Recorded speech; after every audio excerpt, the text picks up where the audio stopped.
Hi guys, time for a model update, and I know, it's been a little bit late this week, but let me explain.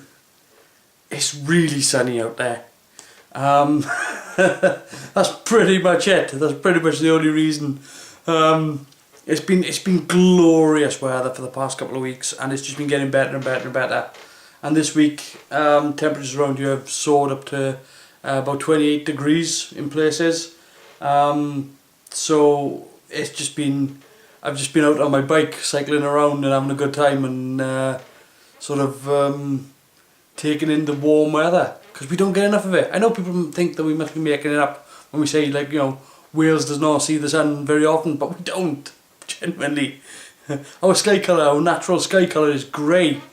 So the fact that we've had, you know, just over a week of blue sky and just hot sunny weather, it's been lovely. So I've just been taking my time with the model. I have been doing stuff, I've just been taking my time with it. And some things have been taking quite a long time to do anyway, so, and I'm not in a rush to get it sorted. I'd rather do it tidy first time. But that being said though, let's get on with the update. Moving on. Okay, so the last time you guys saw this, it was grey, and since then I've given it a coat of black, mainly over just these areas. I've tended to avoid the trench. It doesn't need any light proofing over this part. It's the same with the bottom, but the reason why I give it a light coat over the bottom parts, the parts that don't illuminate, is because when I come to applying paint to this, I want things to be the same tone. So I've basically, all I've done is just to keep everything at the same level.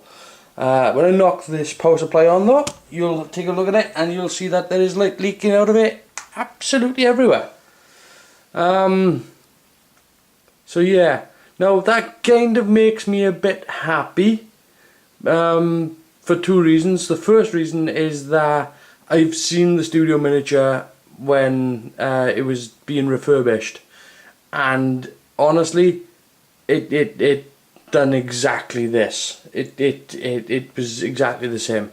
So that's kind of got me happy, because I know that the pros that built the Red Dwarf miniature went through exactly the same process. And in fact, the finished article still had light leaks coming out of it anyway.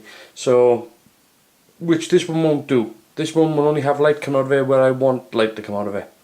But so what I'm going to do now is I'm going to get some black paint. I'm not going to use a rattle can on this anymore. I'm going to get some black paint, get in the airbrush, and I'm literally going to go around it, going over all the light leaks, just getting into these tiny areas and whatnot. Areas like this on here, where you can see sort of light leaking out of here, I'm actually going to leave that, because that is actually how it is on the studio miniature, same as that piece there.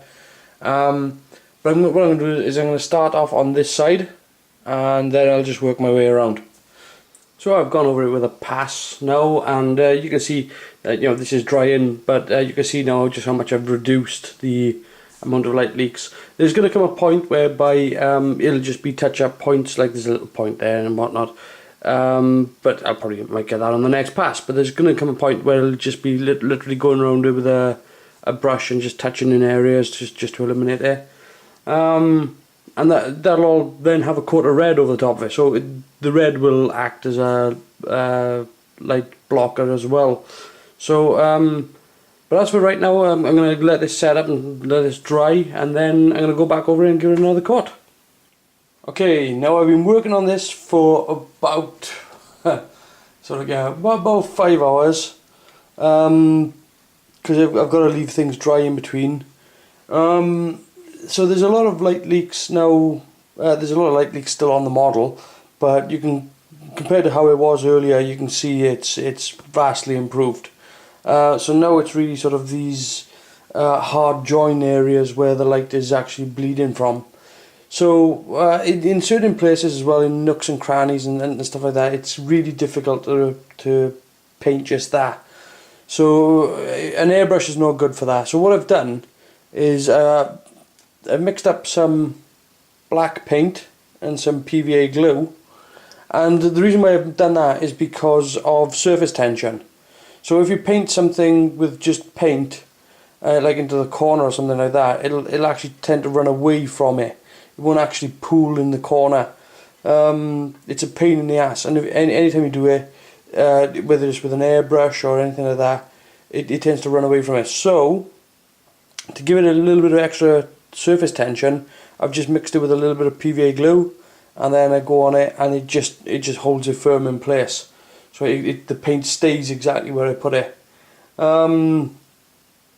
That's pretty much where I'm going to leave that tonight now, because this needs a long time to dry properly. There are certain areas where it's a bit messy, which need to be cleaned up a little bit, but that's that's part and parcel of doing it this way. So there's nothing you can do about it really. You've just got to sort of keep looking at it and keep going over bit by bit by bit. So and it's literally been and paint that little bit there, paint that little bit there, paint that little bit there, and that's how it's been. That's why it's taking so long to do it, just to get it to this standard now. So there's still plenty more to do on this before I can start to put colour on it. But you know what? Compared to where it was this afternoon when I started doing it, I think it's come a long way. No, I haven't done all the light blocking. The lights are actually switched off. No, basically now I've gone around it with my PVA glue solution, and just been dabbing it in blobs here and there, little points, just where I can see light breaking through. And now I'm gonna have to leave that dry now overnight, because this solution, once you mix it with paint, it makes for a good sort of light proofer, but it does take a lot longer to dry. So that's why I've left it now till this time at night, which is now 11 PM. So I'm going to leave this overnight now. Day 3 of light blocking will be giving it an all even coat all over again. Then maybe I'll work on the trench details and the details for these recesses here. And look at any little details that I've got to do. I don't want to say tomorrow afternoon, tomorrow evening, maybe, possibly Friday. Oh, it might be red. Ooh, that's a big bold claim. So I'm just about to start some greebling up. I've got red dwarf here, all nice and blacked out, and I've also cut this, which is a strip of very thin styrene that fits straight into the trench, no problem at all. And that's what I'm going to be detailing up. I'll detail this up, and then as you can see, that's how it drops in. That's how I'm going to fit it to red dwarf, and the same for these parts here. So next thing now is to move red dwarf out of the way, lay this down. That's the front, that's the back. Time to greeble up. And there you go, that's the strip now done. This here, overall, this took about 4 hours to detail up. So not the fastest, but I was trying to match as closely as possible the detail on the studio miniature. It's 90% accurate to what's on the studio miniature. There's bits that I know that aren't on it, like this bit and that. But the general layout is the same. The only reason why it's not 100% is because you just can't get the parts in those sizes. I could have 3D printed off more accurate ones, but then you're left with a lot of cleanup work to do, and I don't think that there would have been any benefit to doing that. I think doing it this way, you end up with something that really does fit the aesthetic of Red Dwarf. That looks really good, and it actually gets you a better result.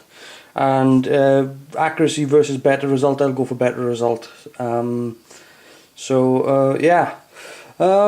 Next thing to do now is to hit this thing with primer, and then take it over to the model and lay it on into the trench. Moving on. And there it is, all primed up and laid in. It's not glued in, it's just laid in. I can just take it in and out. But just now it's all primed up, you can see how it looks.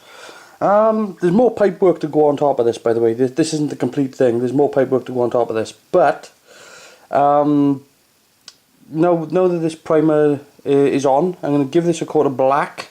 Whoop, don't bump the camera. Yeah, I'll give this a coat of black, and then I'll go in certain little areas with gunmetal. Not like all over it, just in little places. But I think one thing I'm going to do first is I think I'm going to detail up this area, get that in, and then put this in. Because I think putting that in after the fact will make things a little bit more tricky. I think it'll be easier to put this piece in than do this bit first. But yeah, so once this is all in, this is going to have more detail put over the top of it, because there's not enough, clearly. But then, yeah, so I'll do this bit, then this bit will go in, then these two pieces at the back here. So that's the next step.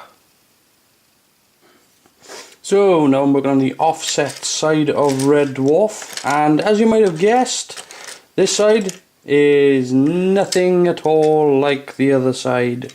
So there are a couple of problems with this side as well, and that is that there is detail that's missing, and there is obviously the detail is different to the other side, but the detail is missing, and there are large holes in the model whereby that's how they mounted it. It was mounted on I think it was like 2-inch square tubing. So these big chunky holes in the side of these trenches on this side for them to actually put the mount in, and it was basically a welded steel frame. So that detail is detail that I have no reference for, so I'm just gonna make it look similar to the other side and try to copy the details that I've got, but then I'm gonna have to make up the rest. So so really and truly, this shouldn't take as long as the other trench, but that's what I'm going to crack on with now.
And that's the other trench done. So that's both sides of that done now. It's just the front and the back. So as I'm still sorting out all the details for the trenching and all that, I can actually still do a bit of work to Red Dwarf. Given that the majority of all the light proofing has been done, that there's only 1 or 2 specks here or there, I thought I'd bring Red Dwarf over here and sit it on its engines. And look what's in the airbrush. Oh yes, it's a nice bright red. I prefer to work with brighter colours like this because I find it easier to dirty something down than to try to sort of lift something up. I mean, when I put this on, this is quite a bright red, but when this goes on and hits that black, you're gonna see the. There we go.